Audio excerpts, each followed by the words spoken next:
عزتمندو زه خو د ټولو نه اول د قاری صاحب ته او د ملګري ته د قرآن کریم په دې ختم باندې مبارکي ورکوم او د هغې نه پس د دې محلې د تمام مسلمانانو ته د قرآن کریم په دې ختم باندې مبارکي ورکوم او دا دعا کوم چې الله پاک دې د همیشه د پاره د قرآن کریم د ختم د سلسله په دې جمعات کې او د تمامي دنیا په جمعاتونو کې ساری او جاری او قائم او دائم اوساتي عزتمندو زیات وخت نالم ناتخوانانو حضراتو ډېرې ښکلې ناتخوانې وکړې زړه مو غوښتل چې د دې دا ناتونه واورو خو به هر حال د امین حاجي صاحب ما ته هم چې کوم دی خواست وکړو زه به یو څو خبرې مختصرا عرض کم د قرآن کریم متعلق عزتمندو د قرآن کریم ابتدا په مکه مکرمه کې وشوه او د هغې اختتام او تکمیل دا په مدینه منوره کې وشو پیغمبر علیه السلام د ګل په ورځ باندې دنیا ته تشریف راوړو کله چې د 40 کالو عمر ته ورسېدو نو حضرت جبریل امین د الله د طرف نه د سورة العلق اولنی 15 آیاتونه جناب محمد رسول الله صلی الله علیه وسلم ته راوړل هم د دغې ځای نه د وحی آغاز وشو او پیغمبر علیه السلام ته نبوت او رسالت دا ملو شو عزتمندو مکه مکرمه کې پیغمبر علیه السلام د وحی د شروع نه واخله تر هجرت پورې زندگی 12 کاله 15 میاشتې او 14 ورځې تېره کړه په دې موده کې د قرآن مقدس تقریبا 8 یا 10 سورتونه دا نازل شو د هغې نه پس جناب محمد رسول الله صلی الله علیه وسلم هجرت کو مدینه منوره ته مدینه منوره کې د هجرت نواله تر وفات پورې زندگی پیغمبر علیه السلام 9 کاله 9 میاشتې او 9 ورځې تېره کړه په دې موده کې پیغمبر علیه السلام ته د قرآن کریم 30 یا 30 سورتونه دا چې کوم دی نازل شو عزتمند مفسرین حضراتو د مکه معظمه او د مدینه منوره د دوانه زندگیان را جمع کړي دي د وحی د شروع نه واخله تر د جناب محمد رسول الله صلی الله علیه وسلم د وفات پورې فرمایي چې ردینه 2 کاله 2 میاشتې او 2 ورځې جوړیږي نو قرآن مقدس په 2 کاله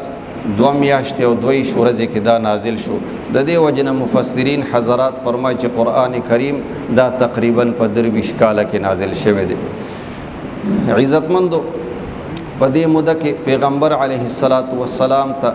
جبرائیل علیه السلام تقریبا د یو قول مطابق 40 زره ځل چې کوم دی تشریف راوړی دی او د دویم قول مطابق 6 زره ځل چې کوم دی پیغمبر علیه السلام ته حضرت جبریل امین دا تشریف راوړی دی او وحی راوړی دی نورو پیغمبرانو ته هم چې کوم دی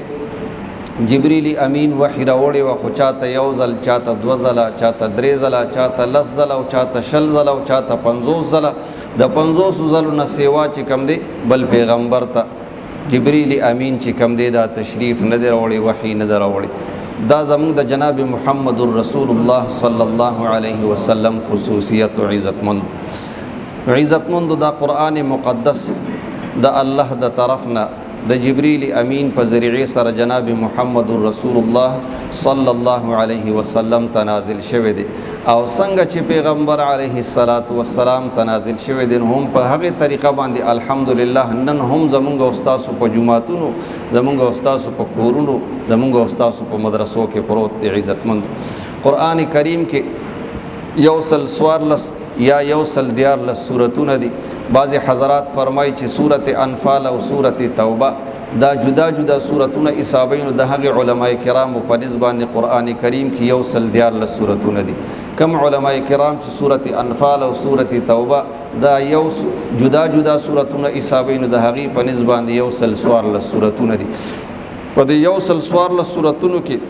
تر اوسه پورې نه کمی او زیاتې راغلي دی او نه تر قیامت پورې براشي. تاسو وایي الحمدلله.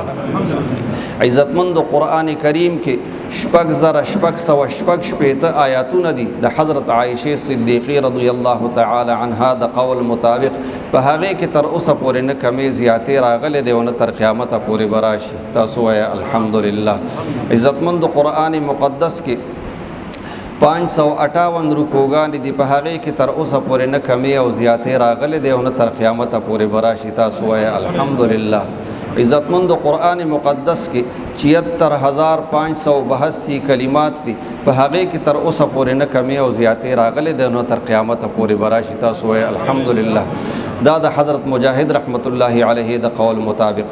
او د حضرت عبدالله ابن مسعود رضی الله تعالی عنه د قول مطابق قرآن مقدس کې 3,22,671 حرفونه دي، په دې کې تر اوسه پورې نه کمی او زیاتې راغلي دی او نه تر قیامته پورې براشي. تاسو وایه الحمدلله. عزتمند قرآن مقدس کې 45,343 زورونه دي، په هغې کې تر اوسه پورې نه کمی او زیاتې راغلي دی او نه تر قیامته پورې براشي. تاسو وایه الحمدلله. عزتمند قرآن مقدس کې 39,582 پکې زیرونه دي، په هغې کې تر اوسه پورې نه کمی زیاتې راغلي دی او نه تر قیامته پورې براشي. تاسو وایه الحمدلله. عزتمند قرآن مقدس کې 8,804 پیښونه دي، په دې کې تر اوسه پورې نه کمی او زیاتې راغلي دی او نه تر قیامته پورې براشي. الحمدلله. عزتمند قرآن مقدس کې 1,05,684 نقطات دي، په هغې کې تر اوسه پورې نه کمی زیاتې راغلي دی او نه تر قیامته پورې براشي. نو عزتمندو دا د قرآن مقدس یو اعجاز دی، یو معجزه ده چې تر قیامته پورې به انشاءالله هم دا قرآن کریم هم په دغه طریقه باندې موجود وي، هم په څنګه طریقه باندې چې جناب محمد رسول الله صلی الله علیه وسلم ته نازل شوی دی. د قرآن مقدس